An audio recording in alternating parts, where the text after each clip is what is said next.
Welcome to the JD Show. The purpose of the show is to help you implement on your dreams. And today we have with us someone who's built multiple websites, 35, so he told me.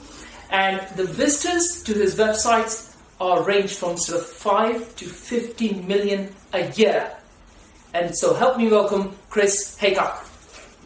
Thank you very much. Thank you for being here. It's an absolute honor to have you here. It's good to be here. So tell us about your journey. Where did you start? Well, I started in the Navy after I left school, and I spent 5 years in the Navy, travelling the world, having a lot of fun, getting into a lot of trouble as well, as you can imagine. And then I realised that I wasn't going to be making a lot of money being in the Navy unless I scaled up and went for officer and got stripes, and admiral level was kind of where I wanted to be monetary wise, but I knew that I wasn't going to achieve that. I wasn't really happy with constantly moving around that much. So in order to really to explore my dreams a lot more, I knew that I needed to leave the Navy. So I left the Navy, ended up doing a couple of really random jobs for a little while, and then ended up homeless on the streets of London. That was on and off for a year or so. And I finally realised that I needed to sort my life out because I was going nowhere. I was just going down in a big spiral, and who knows where I would have ended up. So I was down to my very last pound in my pocket at one point, and I thought, I've got to do something with this pound that I've got. And I'd already done a bit of door-to-door selling as one of my jobs when I left the Navy, so I thought, okay, what can I do with this pound? So I went to a wholesaler and begged them to buy an item of merchandise so that I could go out and sell. And as it happened, it turned out to be mobile phones at this point were just starting to become popular. So I got a toy mobile phone for kids that it pressed it, and I'll never forget. All it did really was just went, "Hello operator, may I help you?" In a better American voice than I can do it in. So anyway, so I went out and knocked on loads of doors until I sold it for £3. So the first thing I did with that £3 was obviously buy myself some chips because I was hungry, and with the remaining amount of money, I went and bought another 3, and I went out and sold those door to door, made £9. And then over the course of several weeks or months, I can't really remember exactly how long it was, I really grew up a little empire. And I was selling at one point about 300 a week, making £900 in profit a week. Well, 25 years ago, that was all right, especially for someone that had just come off the streets. So I was able to really get back into society then and get out of homelessness. So I ended up in catering, and I made my way from waiter to duty manager in a hotel, to hotel manager, restaurant manager, and then pub landlord as well.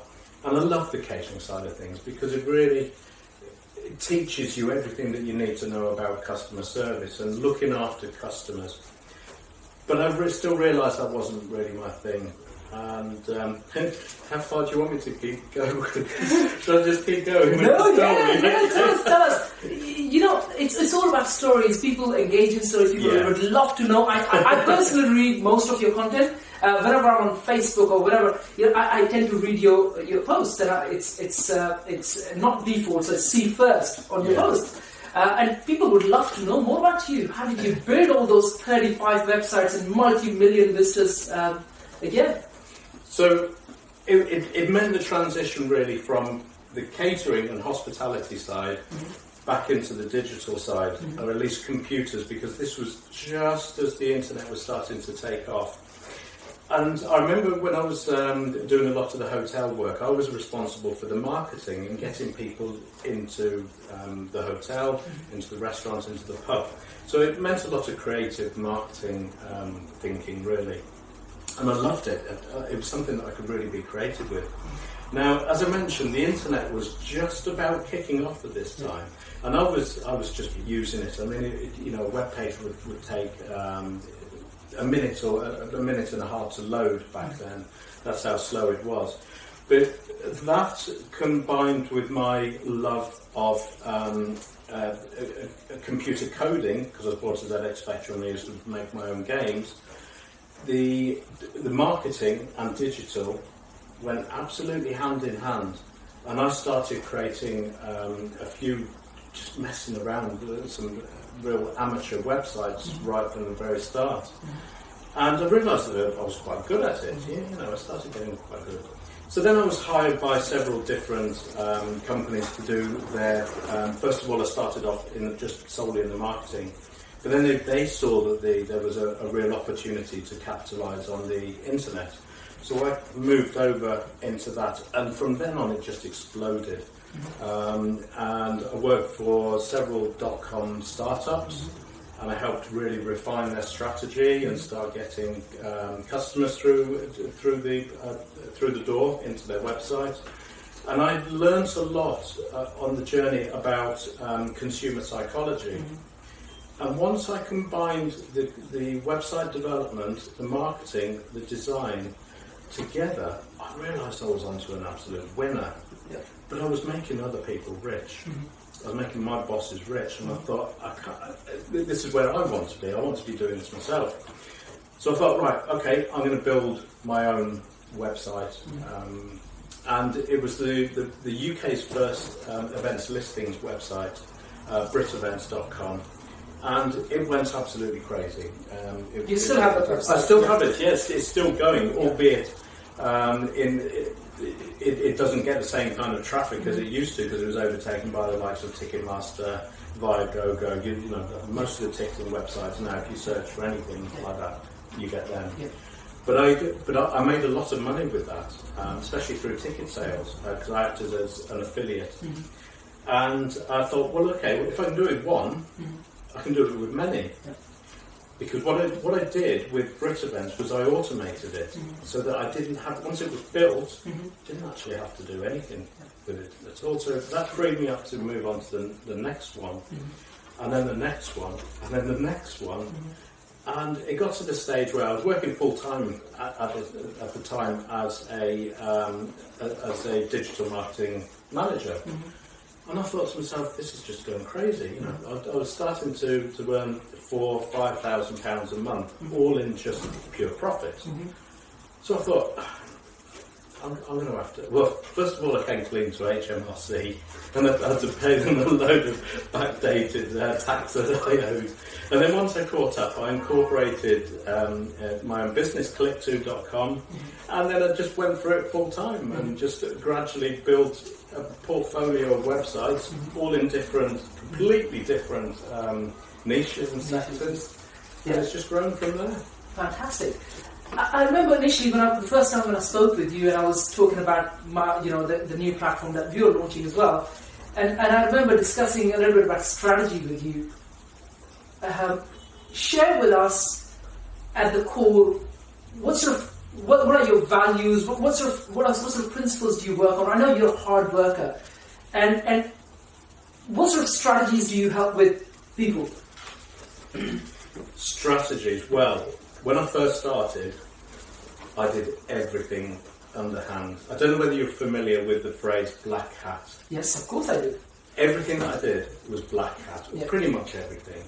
So I built all the websites, but I engaged with a lot of what could be classed as unethical ways of actually getting the traffic. Now, back then it was easy, and there weren't these methods weren't any ways that deceived people, but they were ways that deceived the search engine. Exactly. I actually know about black hat. It's all about deceiving the search engine. It is. I don't think at that time there was enough. It wasn't closely observed or controlled by Google at that time, was it? Well, this was pre-Google. Pre-Google. Yeah. So you're talking the likes of Alta Vista. Yeah. I forgot.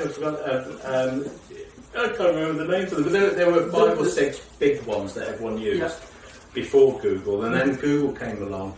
And obviously the first thing that they did really was to start clamping down on those black hat, unethical tactics.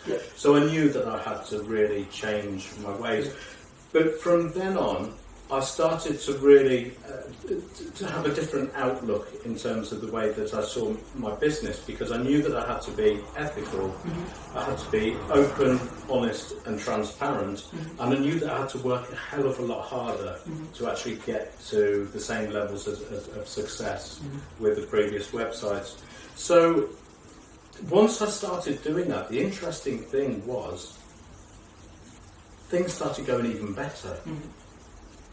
People actually wanted to speak to me and find out more, because I used to hide my head underneath the parapet for fear of anyone knowing my little secrets of SEO.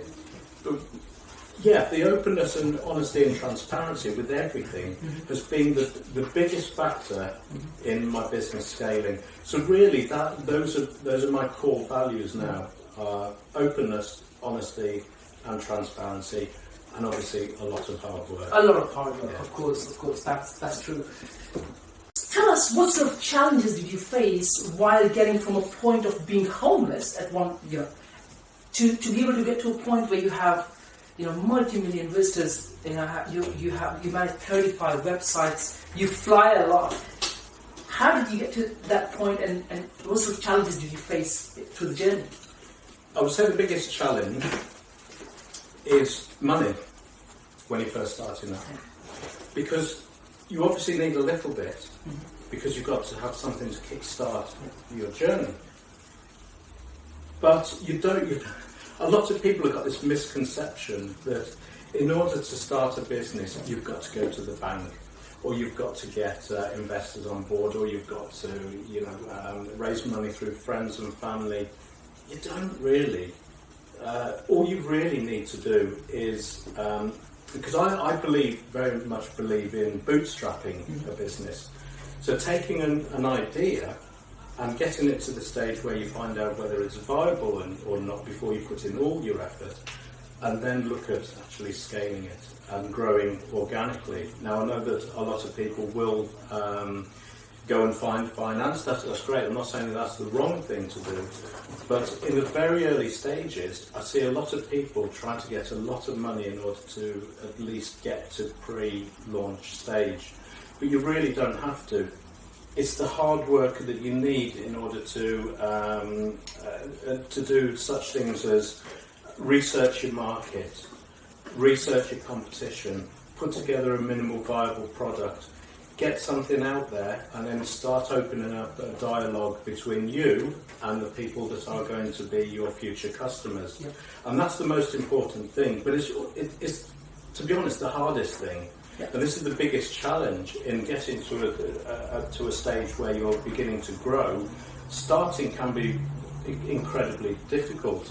I mean, I'm lucky in that I've got all the necessary skills in order to be able to get to the launch stage and beyond by myself. And in fact, all of my websites, I do everything from the initial planning to the research to the coding to the design and the marketing. I'm lucky enough to be able to do all of those. Obviously, as I'm building something, I'm incredibly busy.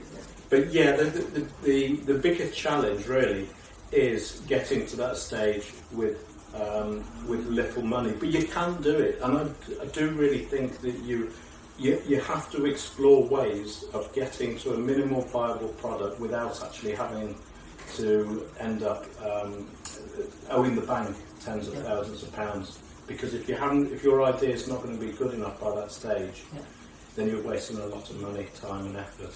The biggest challenge is those early months. And you were managed to overcome those challenges because you had all the skills from end to end, starting from the idea and then coding and everything else, and then beyond and marketing and everything. So that's okay. I guess that also comes down to hard work to be able to learn those skills, because a lot of people don't really put in the hours to learn those skills. Yeah.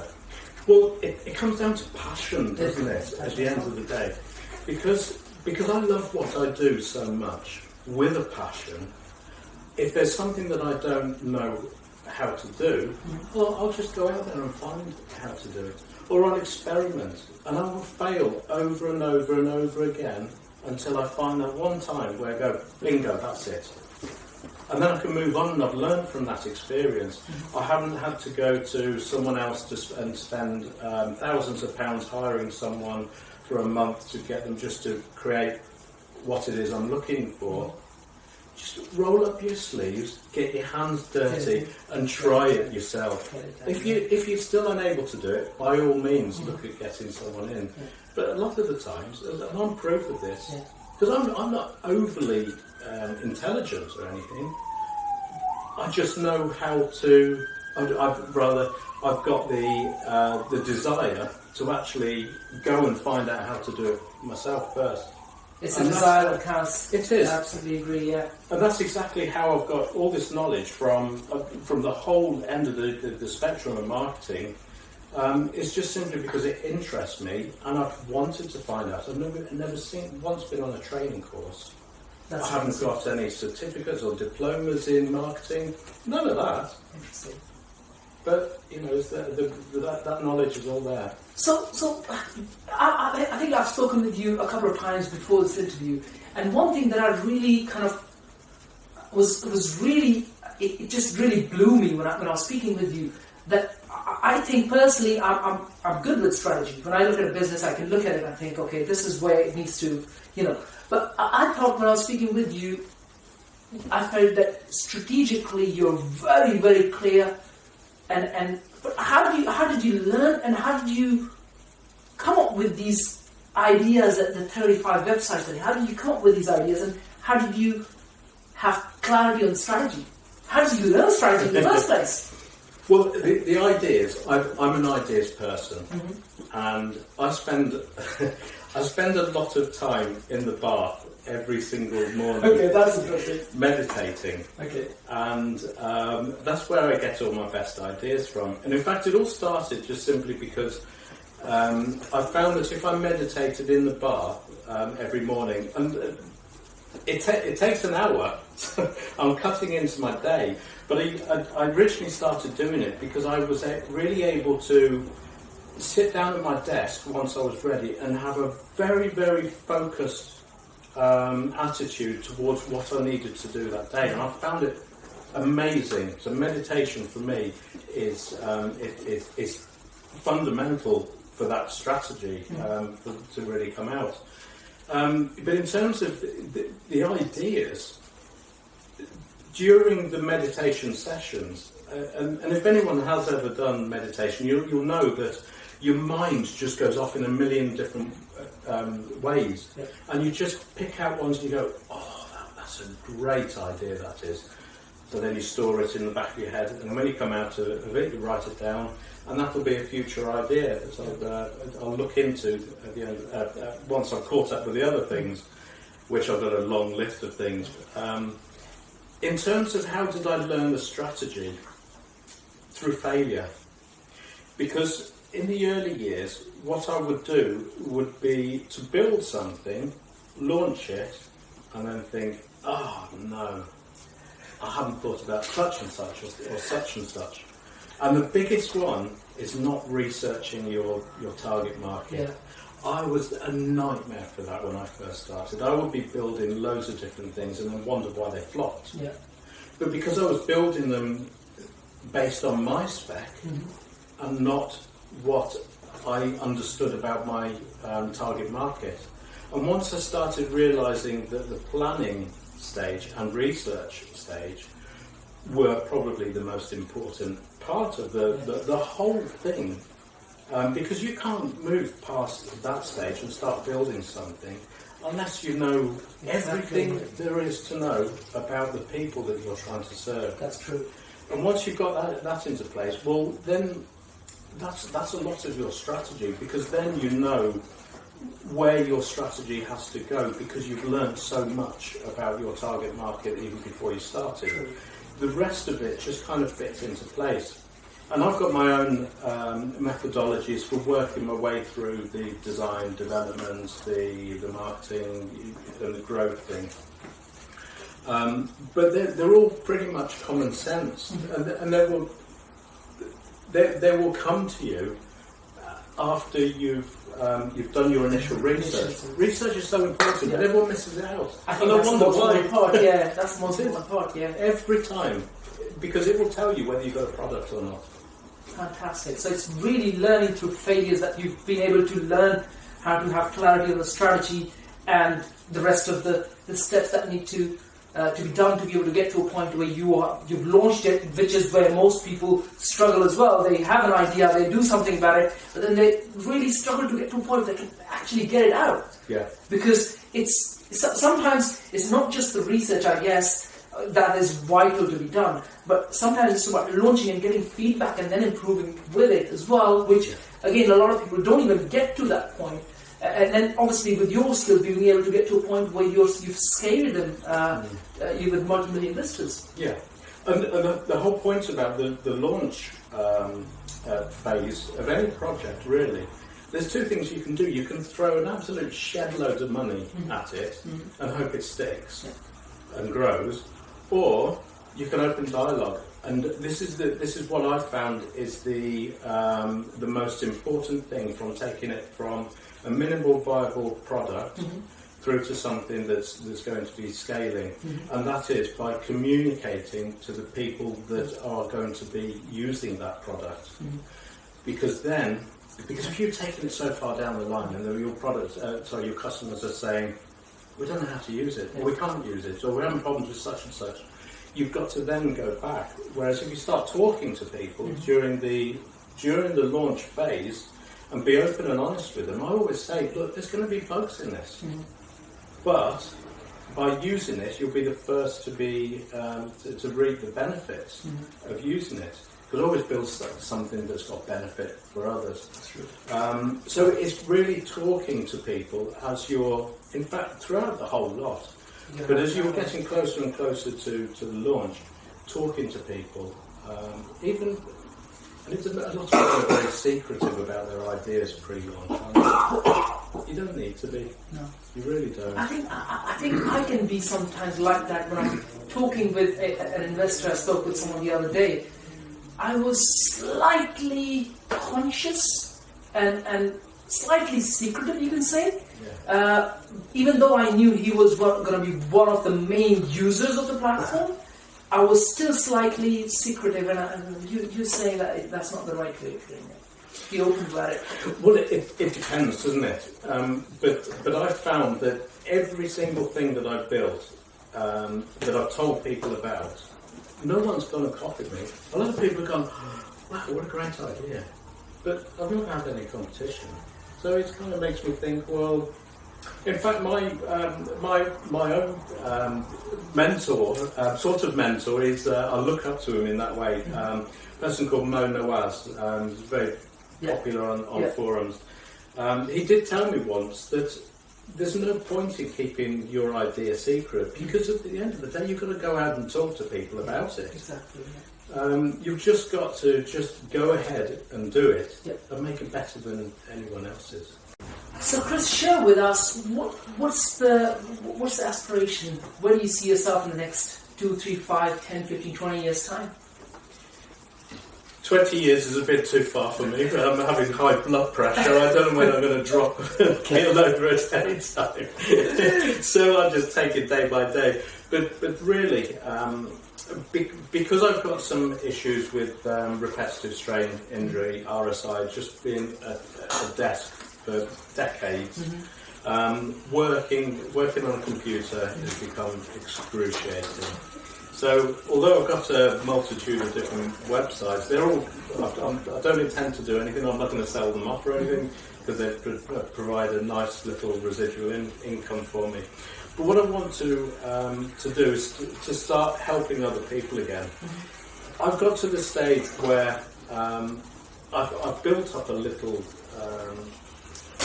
a little empire, and although it's not making millions every year, it's enough for me to be able to do the nicer and the finer things in life. And It's got to the stage though where I thought, okay, well, I can't keep hurting myself every single day because, as I said, the pain is excruciating. So what am I going to do? And I thought to myself, okay, well, I've got all this knowledge of internet marketing and traditional marketing as well. What I really would like to start doing now is helping other people. And I'm not just thinking about capitalising on my knowledge in a monetary sense. I'm actually genuinely interested in helping people out and getting out information out there in the public domain about how you should do internet marketing properly. Because there are so many cowboys out there that are trying to sell you this, they're trying to sell you lead pages, they're trying to sell you chatbots, they're trying to sell you SEO. But one of those strategies won't work in isolation. Digital marketing needs a very holistic approach to the whole lot, and it's not easy. You can't just plug in a landing page and expect something to work. You've got to look at everything. And it comes back to understanding your target market. So with all this knowledge that I've got, I can do one of two things. I can either just keep sitting on it and just watch all the money coming in, or I can do something with it. And I love helping other people, so I might as well help other people. So money's not a big motivating factor in the decision, the direction that I'm going to be going next. In that, I'm looking at doing more consultancy-based work, getting a lot of my knowledge down on videos, in podcasts, in articles, in courses, and I want to share as much of that for free as I can. Now, obviously, I can't share everything for free because that'd be a bit daft. But pretty much everything that you do need to know about digital marketing will be completely free. It is only the real specialist stuff that I'm going to be charging my time for. So that's where I want to see myself in maybe 5 years' time. 10 years' time, who knows? Now, on the other side of this, I've got a service called Zoom Local. And Zoom Local is a service for home buyers or estate agents or developers to be able to research a neighbourhood before they actually invest in buying that property. And it will tell you all that you need to know about the neighbourhood, all the demographics, where the nearest amenities and facilities are, nearest hospitals. It will tell you who lives there, their religion, their age, a whole background of information. In fact, I think I'm currently up to about 60 pages of data is in every single neighbourhood report. So they're very comprehensive. So I'm looking at spending more time growing that side of the business as well. Zoom Local, I expect is going to be quite big. It's a relatively new idea to the market, so it's going to be very, very organic growth to start with.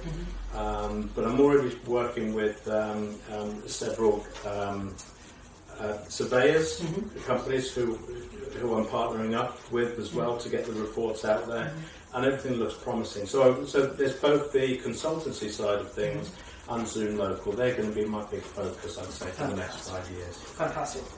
Share with us, what does your day look like? Whatever time you wake up, share with us, how does it look like? Because I can see the hard work there. I want to see, how does your day look like? Well, I get up about midday. No, I'm only joking.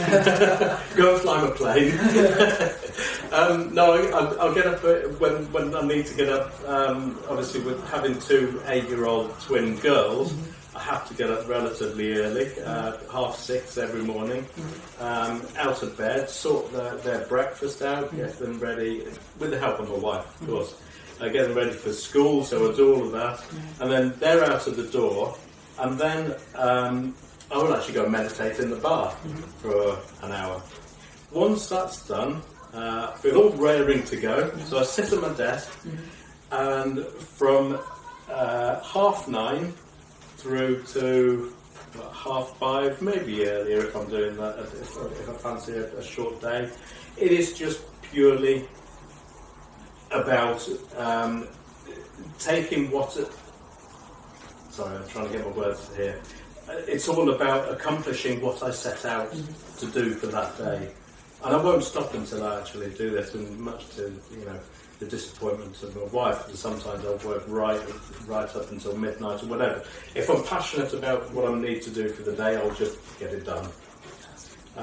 After that, then it's back to normal everyday life, and that is my day. Unfortunately, it's rather dull.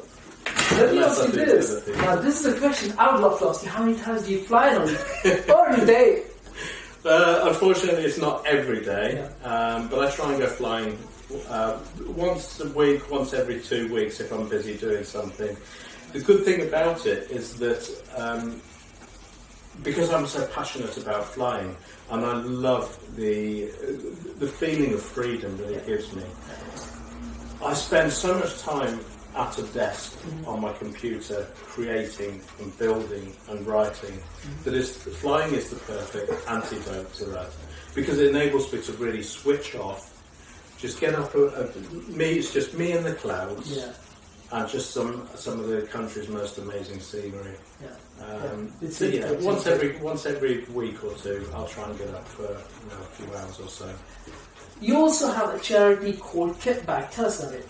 Yeah, well, Kickback was started simply because I was homeless as well, and I know exactly how bad it can be when you're living on the street, especially during the winter, and it's cold, and you haven't got a roof over your head, and you are shivering.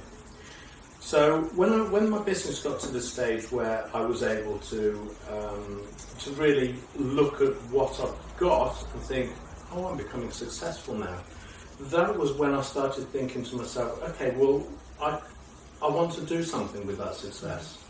And I've always wanted to give back and to help others, almost pay it forward to people that are in the same position as I was in.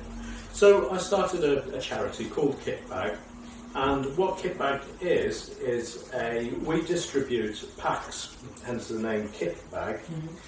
So it's kit and then bag. So you get a sleeping bag, you get toiletries in there, you get some nice, clean, warm clothes, and some other essential bits and pieces as well.